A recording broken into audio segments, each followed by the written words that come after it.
Ciudad Viva, el paseo dominical por los sitios que conforman la histórica Ciudad de México. Ciudad Viva. Recorridos llenos de anécdotas. Ciudad Viva con Sandra Rodríguez. Una invitación a crear postales sonoras. Muy buenos días, yo soy Sandra Rodríguez, qué gusto que nos escuchen aquí en Ciudad Viva, en Radio 1000. Y en esta ocasión vamos a visitar un barrio mágico que se ubica aquí en la Ciudad de México y se llama Santa Julia.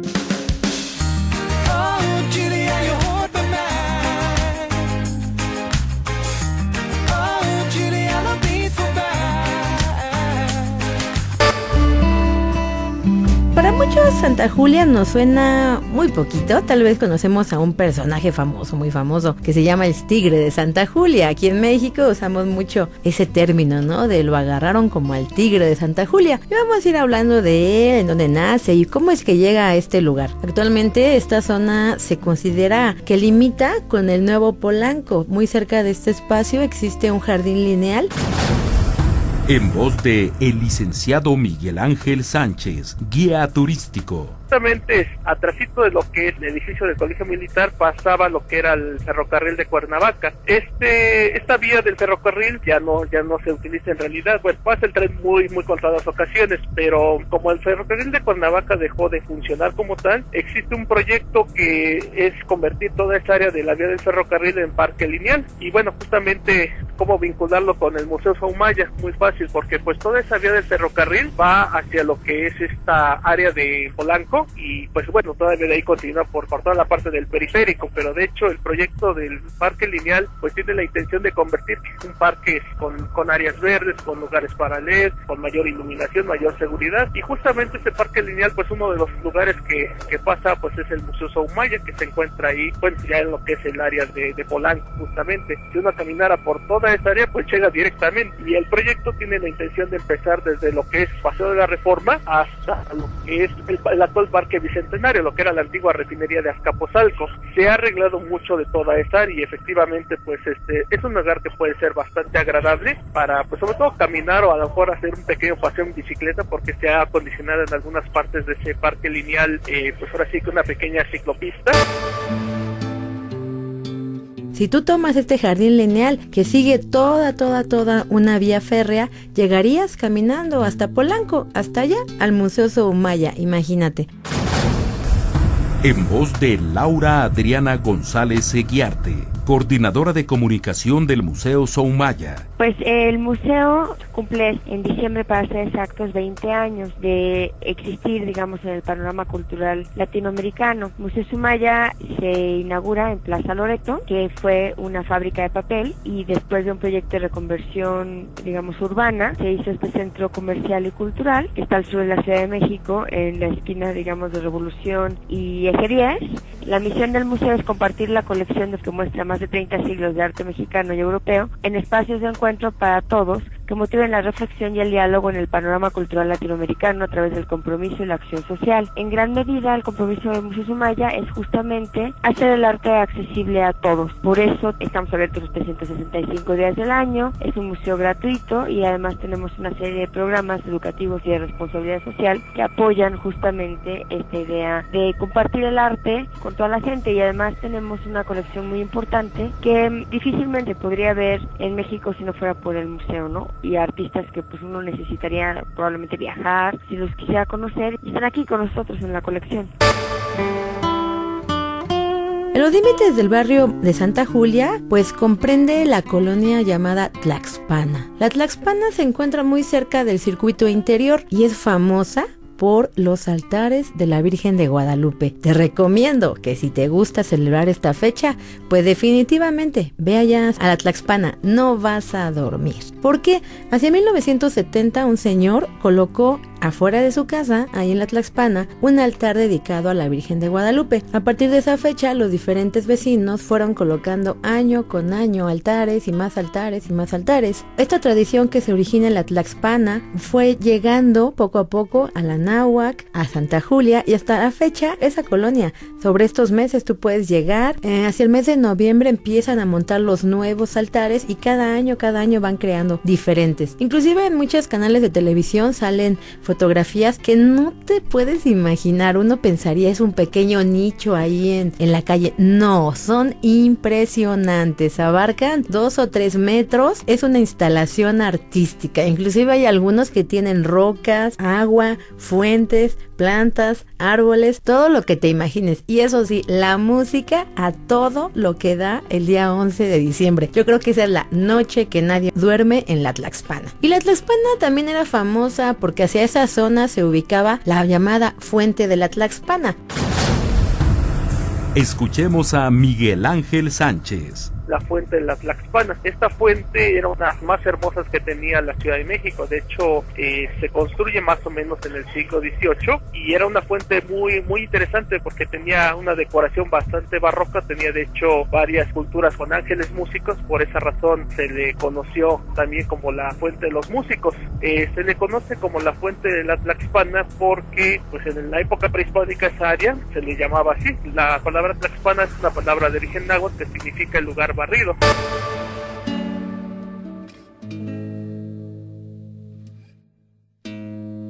Muchos dicen que era una fuente muy bella, pero otros dicen que no, que era horrible.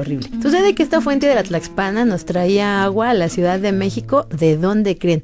Pues de Santa Fe, de aquí, de donde estamos. Llevaban el agua dulce hacia la Ciudad de México, pasaba por un acueducto ahí, por la ribera de San Cosme, y terminaba en la Tlaxpana. La Tlaxpana estaría ubicado entre San Cosme y el circuito interior. Y ahí llegaba, había una gran caja de agua de donde se distribuía.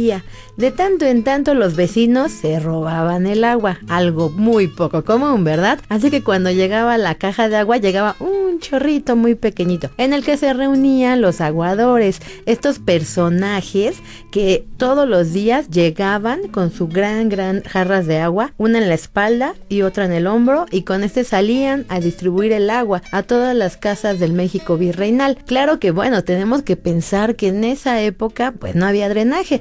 Así que qué buen negocio era ser aguador, ir a esta fuente de Tlaxpana o a la Mariscala y de ahí distribuir contra los diferentes marchantas quienes ya te conocían. Sobre todo estos personajes llevaban muy buen dinero en Navidad o el Día de Muertos cuando le daban su calaverita, ¿no? Hasta te repartían tu hojita ahí para que le dieras tu calaverita. Lamentablemente la modernidad, las tuberías y todo esto desapareció la Tlaxpana y a alguien se le ocurrió eliminarla y desapareció. La Tlaxpana también estaba muy cerca de un espacio que se conocía como el leprosario de San Lázaro. Por esa razón lo quitan, porque dicen que la gente que estaba enferma de lepra, que convivía cerca de esta fuente, contagiaba a la ciudad. Algunos cuentan que fue más un plan político de un virrey, que le había gustado el hospital ese leprosario y prometió que cuando lo cerrara iba a abrir uno nuevo allá por la actual zona de San Lázaro. Por eso en San Lázaro se llama así, porque allá en donde está el metro San Lázaro actualmente, estaba originalmente el nuevo leprosario. Después quitan este espacio y se convierte en una estación de ferrocarril, y de ahí nace también el ubicar allá la central de autobuses. Todo eso gira alrededor de la Tlaxpana, ¿no?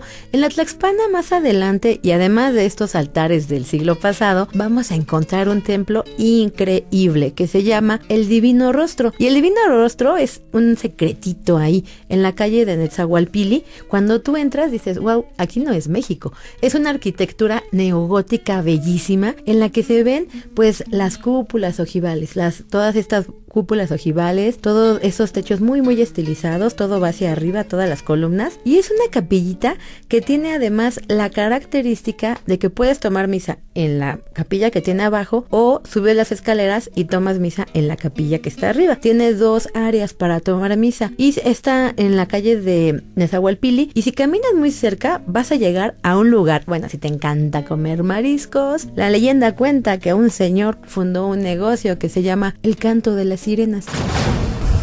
En voz de Alejandro Márquez Luis, gerente de la marisquería El Canto de las Sirenas. El Canto de las Sirenas nació en 1966, hace 48 años. Lo fundó el señor Claudio Arias. Bueno, contamos con la mojarra, definitivamente es una especialidad que tenemos, la jaiba rellena, camarones canto de sirena, camarones costeños. Bueno, principalmente es la calidad de los productos que se manejan, ¿no? En el canto de las sirenas, como cuenta la tradición, un señor empezó a vender en la calle, en su negocio chiquitito, con 2 mesitas, calditos de camarón, fue creciendo, se compró una accesoria, se compró otra, otra. Y cuando tú vas en Semana Santa, toda la calle tiene negocios de mariscos de la misma tienda. El canto de las sirenas. Eso sí, en Semana Santa es una fila tremenda para querer entrar ahí, pero es increíble y el sabor es muy bueno allá en la zona de la Tlaxpana. También muy cerca de este lugar vas a encontrar el mercado. El mercado de esta zona tiene como característica que cuenta con una librería al interior, algo raro, ¿no? Generalmente pensamos mercado, comida, frutas, verduras, pero una librería, te invito a que la descubras, tiene 3 accesorias, una idea muy original. Me cuenta por ahí un señor que es amigo mío, que él empezó a trabajar en esa librería. Primero lo invitaron, era muy pequeñito y le dijeron empieza a ayudarme, y que ellos vendían una gran cantidad de libros de las editoriales del centro histórico. Imagínense que en 1950 decían, te vas hasta el centro por los libros y los traes en tu diablito aquí, porque de aquí los voy a empezar a distribuir. Y estaba a cargo de un maestro que era el que tenía esta gran librería que todavía se conserva. Búscala ahí en el mercado de la Tlaxpana. También vamos a encontrar en esta zona pues otras iglesias como la Lupita, pero vamos a continuar viendo qué más hay en este barrio de Santa Julia, ¿no? Cuando tú tomas un taxi y le dices, ¿me llevas a la Tlaxpana? Te dicen, la colonia de los Altares. Sí, precisamente ahí, a la colonia de los Altares. De esto y más vamos a hablar cuando regresemos. Ciudad Viva, una invitación a crear postales sonoras. Ciudad Viva, el paseo dominical por los sitios que conforman la histórica Ciudad de México. Ciudad Viva con Sandra Rodríguez. Y ya estamos de regreso aquí en Ciudad Viva, en Radio 1000, qué bueno que nos están escuchando. ¿Y qué te parece que seguimos caminando ahí por Santa Julia? En donde te vas a encontrar lugares bien interesantes como el Colegio Militar, como el Templo de María Auxiliadora, como el Templo de Merced de las Huertas, entre otros. Además, hay obras de arquitectos muy importantes como Félix Candela. Félix Candela, arquitecto e ingeniero hispano-mexicano, nació el 27 de enero de 1910 en Madrid, España. En 1935 le fue concedido el título de arquitecto por la Escuela Superior de Arquitectura de esta misma ciudad. Ingresó en el ejército español como alférez de artillería y al estallar en 1936 la guerra civil, tomó partido por la República. Cuando la contienda llegó a su fin, se exilia en México, país donde se nacionalizó en 1941.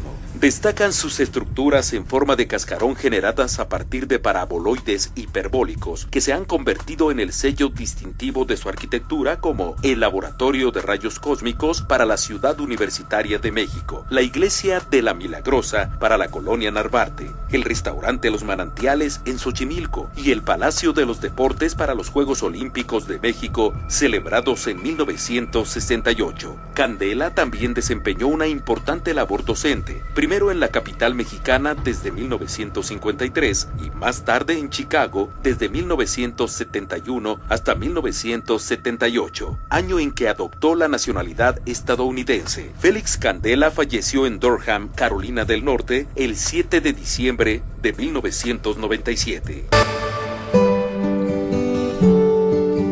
Resulta que aquí en la Anáhuac, que originalmente se conocía como la Hacienda de Santa Julia, pero ¿quién es Santa Julia? Sucede que había una mujer hacia 1820 llamada Doña Julia Gómez. Doña Julia Gómez era dueña de una gran hacienda. Esta hacienda era bastante importante y en ella se integran ahora la colonia Tlaxpana, Anáhuac y Popotla. Doña Julia siempre estaba ayudando a la gente y les apoyaba con dinero, con comida. Por eso le decían que era casi una santa. Entonces, por eso la gente conoce el barrio como Santa Julia. Cuando hablas de Santa Julia dices, wow, es un barrio así muy bravo, ¿no? Sobre todo por el tigre. ¿Se acuerdan del tigre de Santa Julia?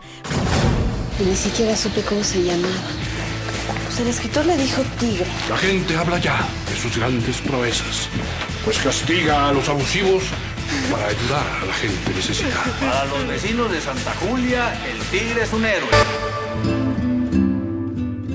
Bueno, hace muchos años, hacia 1970, se hizo una película sobre este personaje. Hablaban que era un señor que le robaba a los ricos para darle a los pobres. O sea, de que sí existió. El tigre de Santa Julia es un hombre que nace en Guanajuato hacia 1873. De ahí se traslada a esta zona de la Tlaxpana, a Santa Julia como tal, y ahí empieza a hacer sus fechorías. Organizó a sus amigos. Dicen que había pertenecido a la policía y que al pertenecer a la policía había desertado, conocía muchas cosas. Asaltan un cuartel y se roban todo el armamento con el que van a empezar a hacer sus atracos, ¿no? El primer lugar en el que empiezan a hacer un atraco fue allá en la hacienda de Aragón, por el bosque de Aragón, y de ahí, bueno, ya se van a seguir con otros tantos. La fama del tigre de Santa Julia llegó cuando un señor llamado José Guadalupe Posada hizo un grabado de este personaje y se da a conocer en un periódico llamado El Imparcial.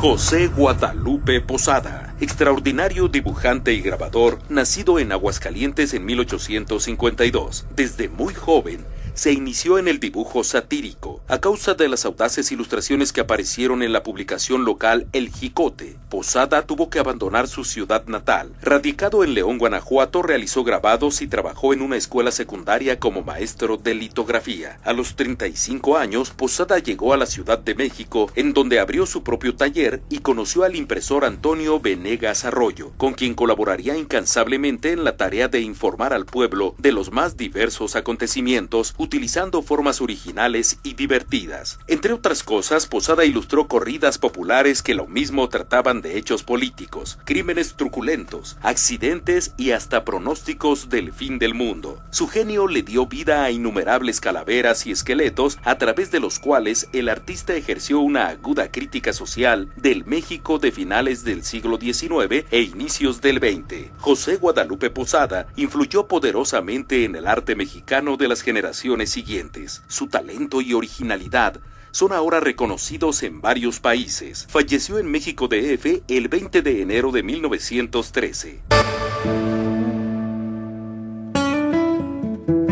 Imagínense, México, estamos hablando de la época de Porfirio Díaz, añoraba un héroe, ¿no? Y qué mejor héroe que un tigre, y un tigre del barrio de Santa Julia. Decían que podía hacer muchas cosas este personaje, inclusive que, ¿por qué el tigre? Porque nadie lo podía detener, porque era muy hábil, porque decían, ni siquiera se le ve la sombra, nada, era así impresionante, era más el imaginario de la gente que le agregaba poderes casi sobrenaturales. Este tigre de Santa Julia empezó a hacer varios asaltos y después ya ayudaba, según esto, a los pobres, robándole a los ricos. Lo ponen más como un Chucho el Roto casi. Y lo más importante eran esos grabados increíbles que se publican ya por Vanegas Arroyo, este impresor que apoyó mucho a José Guadalupe Posada. José Guadalupe Posada, me encanta este personaje, me encanta este grabador, sobre todo por la capacidad de trabajo que tenía. José Guadalupe Posada, dicen por ahí, si él le dijeran, ¿eres usted un artista?, él le diría, ¿eso qué es, no? Simplemente yo me dedico a trabajar todos los días, pues para mantenerme. Y don José Guadalupe Posada, grabador del Tigre de Santa Julia, nos contaba también una anécdota bien interesante, y eso sí me fascina de él, porque se llama Guadalupe porque nace precisamente el 12 de diciembre. Pues este señor ahorraba todo el año, y sí, literalmente, tomaba su puente Guadalupe Reyes, empezaba a descansar desde el 12 de diciembre hasta el 6 de enero, y no solo a descansar, sino a tomar bastante. Entonces, don José Guadalupe Posada era alguien que le gustaba pues vivir el día a día, y por eso trabajaba tanto y producía tantos grabados que hicieron famosos a otros tantos delincuentes, a muchas apariciones, a cosas y demás presagios que él se encargó de grabar. Pues continuando con esto del Tigre de Santa Julia, lamentablemente en algún momento no se puede siempre vivir de fechorías, lo detienen, y lo detienen de la peor manera. Cuando fue al baño a visitar a su pareja, decían que tenía una novia que se llamaba Guadalupe. Y el Tigre de Santa Julia seguía una regla muy clara, era que nunca debería de pasar 2 veces por el mismo lugar. Entonces rompió su regla. Uno de los comandantes que estaban a cargo de detenerlo inventó un rumor diciendo que él era amante de Guadalupe. Cuando esto llegó a oídos del tigre, pues se llenó de celos y dijo, ah caray, hay que cuidar mejor a Guadalupe, y la iba a visitar todos los días, hasta que en una ocasión, cuando la visita, se da cuenta de que ya está rodeada su casa y él está adentro, acababa de comer, tuvo que salir al baño, entran todos los policías, no lo encuentran en la casa, lo buscan por todas partes, ya se iban y a alguien se le ocurre ir a buscar a la nopalera. Y ahí estaba, el tigre de Santa Julia. Por eso en México dicen que te agarraron como el tigre de Santa Julia por este hombre. Después de que lo detienen, dice él, espérenme tantito, ahorita ya me entrego. Se entrega, dice no me pongan esposas, no va a haber problema. Se lo llevan a la cárcel de Belém, en donde va a morir fusilado. Así pasa la historia de este hombre, que poco a poco se ha ido renovando toda su historia, ¿no? Cuando la queremos hablar de él.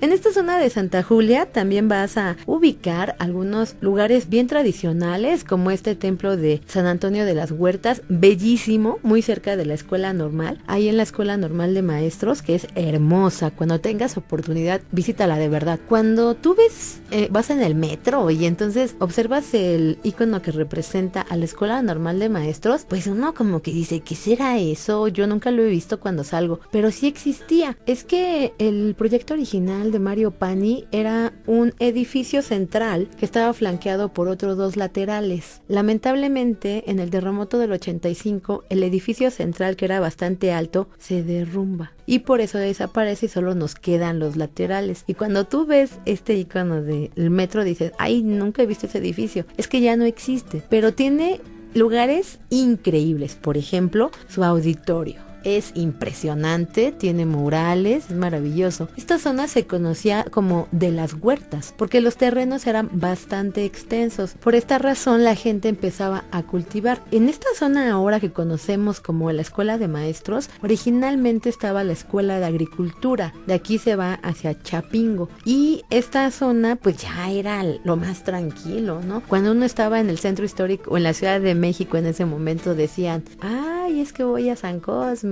voy a la Tlaxpana, uy, no, qué barbaridad. Uno decía, vas muy lejos. Además tenías que ir de día, porque si te agarraba la noche y llovía, podías caer en manos de bandidos. De ahí hay una leyenda ahí en San Cosme, en la iglesia de San Cosme y San Damián, que dicen que quien patrocina la obra es un caballero que había salido de la Ciudad de México hacia la zona de Los Remedios. Le agarró la noche, empezó a llover mucho y entonces no tenía oportunidad de regresar a la ciudad porque ya estaba muy lejos y pide posada en San Cosme y San Damián. Ahí es donde le dan cobijo y él decide empezar a patrocinar la iglesia. Entonces sí estaba de pensarse irse de viaje por allá, cuando no había caminos como ahora. Decían, había caminos reales, pero pues reales no tenían nada, eran caminos de herradura, solo el nombre, ¿no? Como si te dijeran, hay autopista, pero es la libre, o terracería. Así es que era difícil llegar a esta zona. Vamos a continuar hablando de este barrio de Santa Julia, de los secretos que hay en él, de lo que puedes visitar en cuanto regresemos. Ciudad Viva. Recorridos llenos de anécdotas. Ciudad Viva. Ciudad Viva. Una invitación a crear postales sonoras. Y ya estamos aquí en Radio 1000 en Ciudad Viva, pues continúen con nosotros para hablar sobre todo lo que hay aquí en este barrio de Santa Julia, este barrio mágico increíble que lo tenemos tan cerca y nos da tanta historia. De verdad, allá en Santa Julia uno podía pasar pues unas 3 semanitas dándose una vueltecita y tratando de hilar todos los acontecimientos que suceden aquí. Hacia esta zona ya en la época virreinal, como yo les comentaba, había grandes espacios, grandes huertas, por eso se hace el templo de San Antonio de las Huertas. Este templo de San Antonio de las Huertas que está saliendo del metro San Cosme es bien interesante porque fue hecho por Félix Candela. Félix Candela es el mismo personaje que hace también un edificio allá en Ciudad Universitaria que la gente lo conoce como La Muela, pero realmente se llama el Pabellón de Rayos Cósmicos. Entonces Félix Candela era famoso porque utilizaba una arquitectura que aprovechaba al máximo los materiales. Si tú le hubieras dicho en 1950 a una persona que podías cubrir un gran espacio con una pequeña losa que apenas alcanzaba los 20 centímetros o 15, te diría, estás loco. Pero Félix Candela llegó a revolucionar esto. Por eso cuando tú vas a San Antonio de las Huertas y ves las elipses que él hace, hay momentos en que esa losa tiene solo 10 centímetros de ancho. ¿Qué hizo?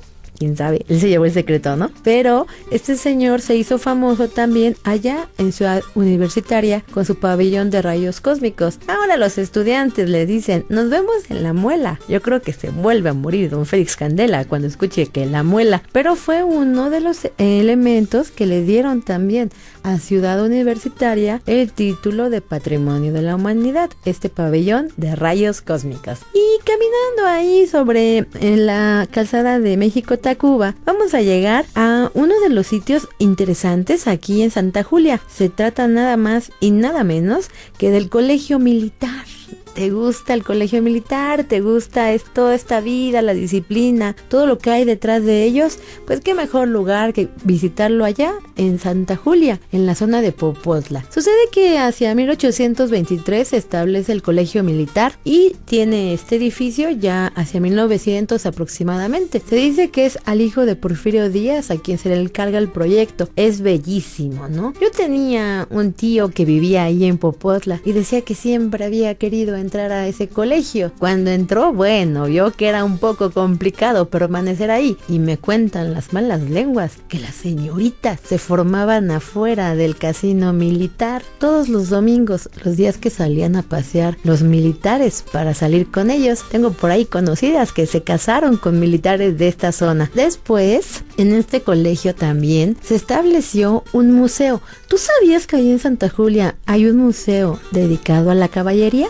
Pues sí, la caballería, esos caballos que son tan bellos, tienen un museo muy especial ahí en la zona del colegio militar en Popotla. Existe otro museo en el centro histórico de la caballería, en el templo de Montserrat. Es un museo pequeñito, pero tiene elementos muy interesantes. Sobre todo lo que buscan es dar a conocer la importancia de los caballos en la historia de México. Generalmente pensamos y hablamos de pasajes de la historia como la conquista, que no nos gusta tanto, pero otros tantos como la revolución. Y dice uno, ah caray, ¿cómo se transportaba la gente? Pues a caballo no había de otra. Sucede que cuando llegan los conquistadores y conocen los primeros caballos y ven los mexicas a los conquistadores arriba de un caballo y dicen, ¿qué es esto? Esto es un hombre que tiene patas de animal y 2 cabezas. Piensan que son un dios, no conocen los caballos. Recuerden que en México no teníamos animales que pudieran jalar las grandes cargas. Todas estas cargas, ¿saben quiénes las hacían? Las personas. Sí, así como lo escuchan. Cuando llegaron los conquistadores, se hicieron las encomiendas, y en esas encomiendas te asignaban a diferentes indígenas, una gran cantidad, que eran los que hacían todo, araban la tierra, cargaban, jalaban. Por ejemplo, Chimalistac y la Piedra del Sol, ¿no? La Piedra del Sol la trajeron cargando sobre personas, no había caballos. Cuando llegan los conquistadores y traen los caballos, creo que eso fue lo que más les impresionó a toda la gente de aquí de México prehispánico. Dijeron, qué increíble, y por eso lo respetaban. Más adelante estos conquistadores pues van a querer llegar a México Tenochtitlán, van a querer conquistarla, van a suceder muchos acontecimientos muy importantes, y uno de ellos será precisamente la Noche Triste. La Noche Triste es el nombre de la derrota sufrida por las huestes españolas de Hernán Cortés a manos del ejército mexica en la noche del 30 de junio de 1520 en las afueras de Tenochtitlán, hoy Ciudad de México. La Noche Triste, que ahora se le ha venido dar un giro para conocerse como la Noche de la Victoria, la Noche Victoriosa, la Noche de la Gloria, ¿no? La Noche Gloriosa. ¿Por qué? Porque esa batalla la ganaron los mexicas contra los españoles. Hernán Cortés, que ya había sido un personaje pues con mucho desacato hacia la autoridad, él había decidido que venía aquí a conquistar. A él solo lo habían mandado a hacer enlaces comerciales con España, pero él decidió conquistar. Deja a Pedro de Alvarado allí en México Tenochtitlán.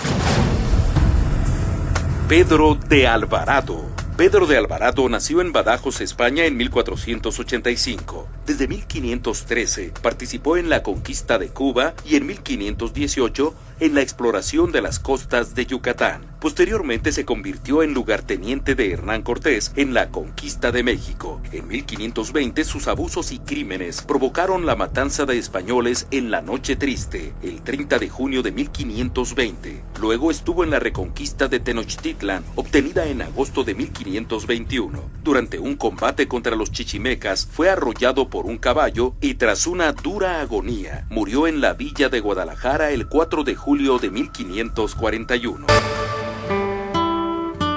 Cuando regresa don Hernán, se da cuenta de que ya hizo una masacre. Los mexicanos están muy enojados y deciden empezar a sitiarlos. La verdad, lo que querían hacer era ya sacrificarlos, literalmente. Pues los españoles empiezan a tener miedo, deciden huir una noche, la última noche de junio de 1520. Salen del México Tenochtitlán por la calzada México-Tacuba, todo silencioso, y de pronto empieza a caer la lluvia, empieza a hacer mucho aire y una mujer indígena les empieza a gritar y les dice que por qué duermen, que están saliendo de la ciudad los conquistadores. Entonces se empieza a ver una masacre. Esa calzada México-Tacuba que ahora vemos nosotros y que fue la calzada más ancestral que conectaba México Tenochtitlán con tierra firme, fue testigo de cómo los españoles huyeron esa noche. Eso sí, se llevaron todo el oro, primero el oro y después la vida, era lo más importante. Salieron ellos con sus mulas cargadas, llevaban primero al frente 800 tlaxcaltecas a los que pusieron casi como carne de cañón. Ellos llevaban cargando un gran puente y ese puente de madera, imagínense de qué tamaño era, que lo cargaban cerca de 400 tlaxcaltecas. Era muy muy pesado y se iba colocando los diferentes tramos para unir la calzada México-Tacuba,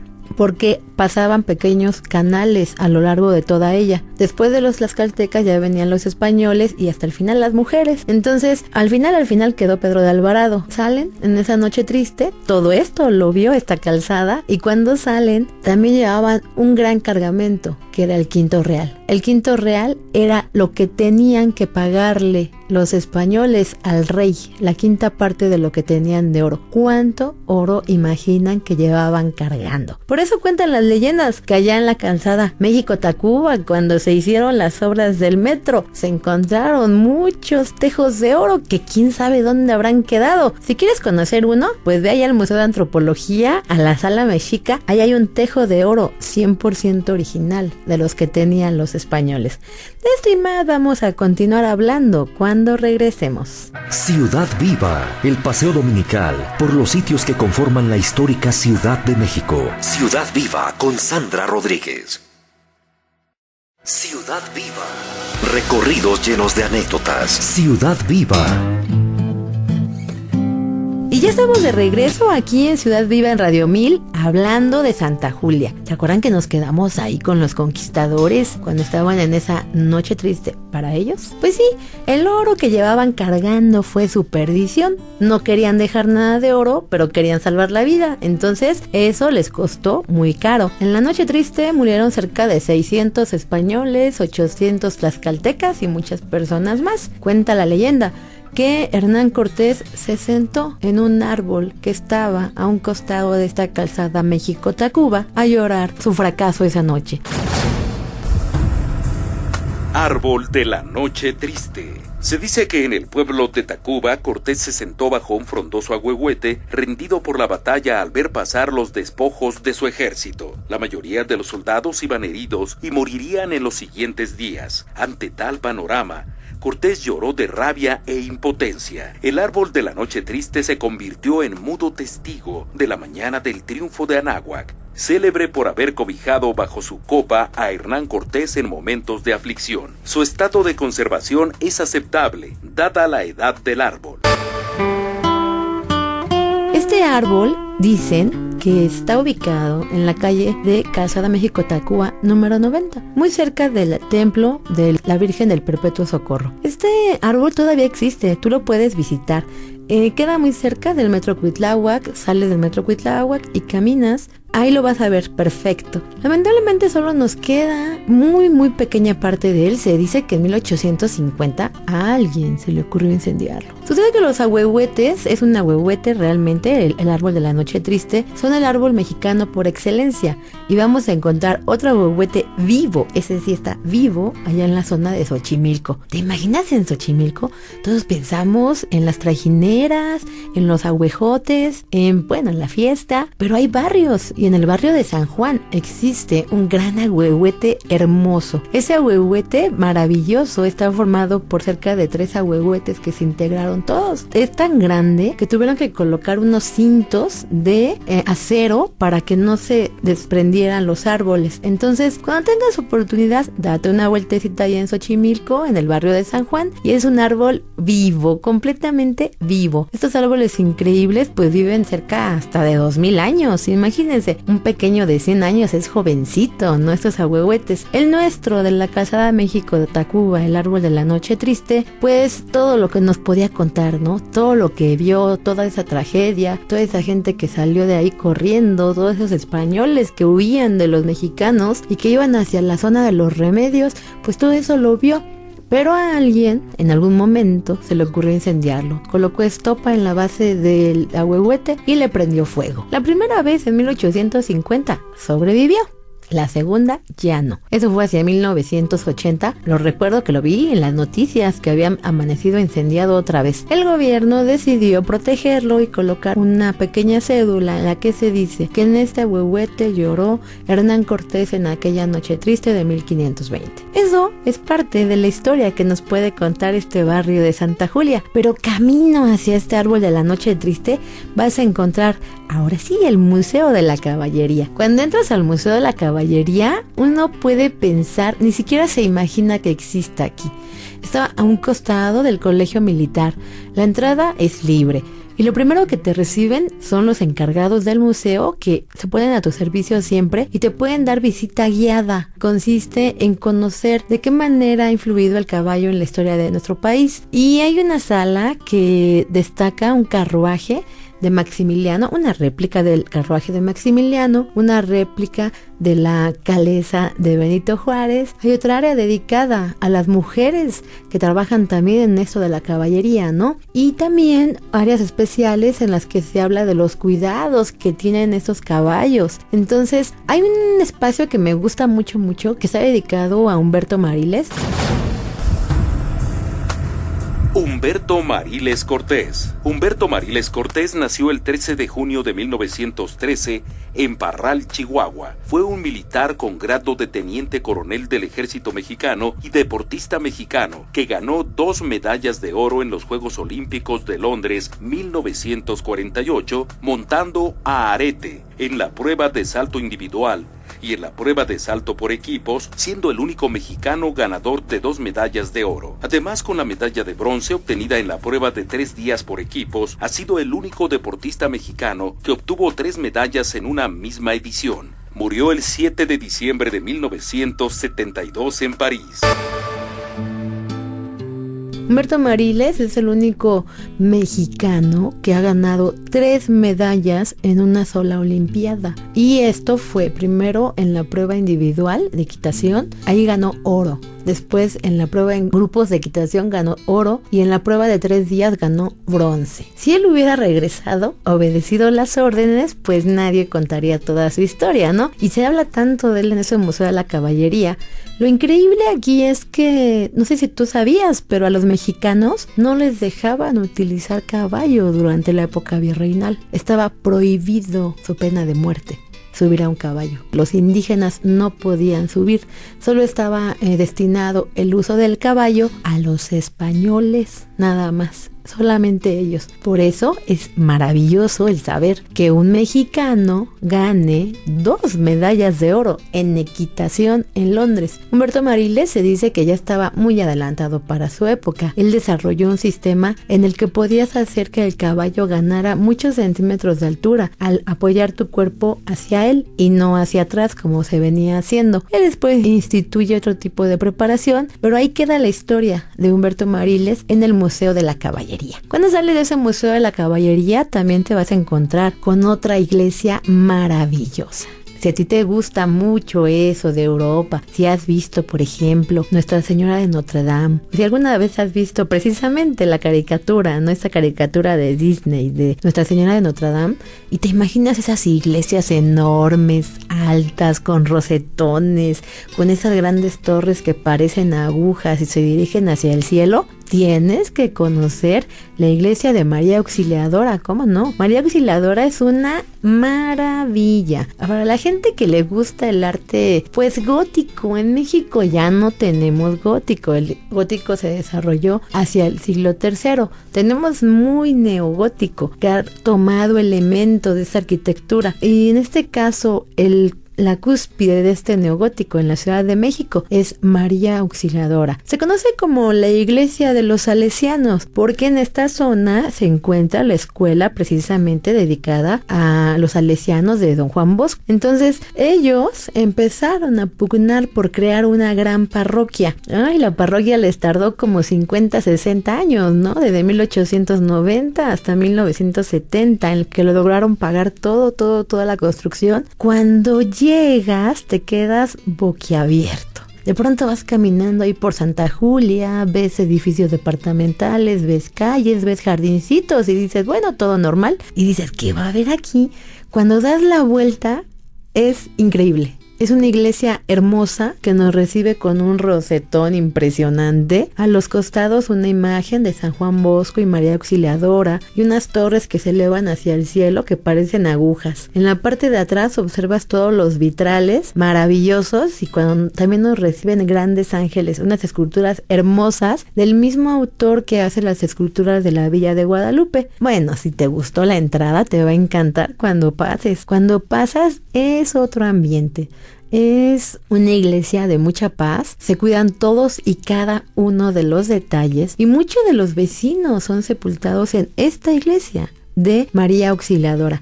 Tienes que visitarla, es una recomendación. Visitar Santa Julia y solo ver esta iglesia ya valió la pena, ¿no? Entonces hay mucho que hacer aquí en Santa Julia, ir a comer unos marisquitos, ir a pasear, conocer el museo y ya hiciste todo tu día. Te invitamos a que nos sigas acompañando las próximas semanas para seguir descubriendo lugares de esta hermosa ciudad, una ciudad que está viva, en la que vas a encontrar muchos lugares que recorrer. Yo soy Sandra y los invito a que nos escuchen la próxima semana. Ciudad Viva. Recorridos llenos de anécdotas. Ciudad Viva con Sandra Rodríguez.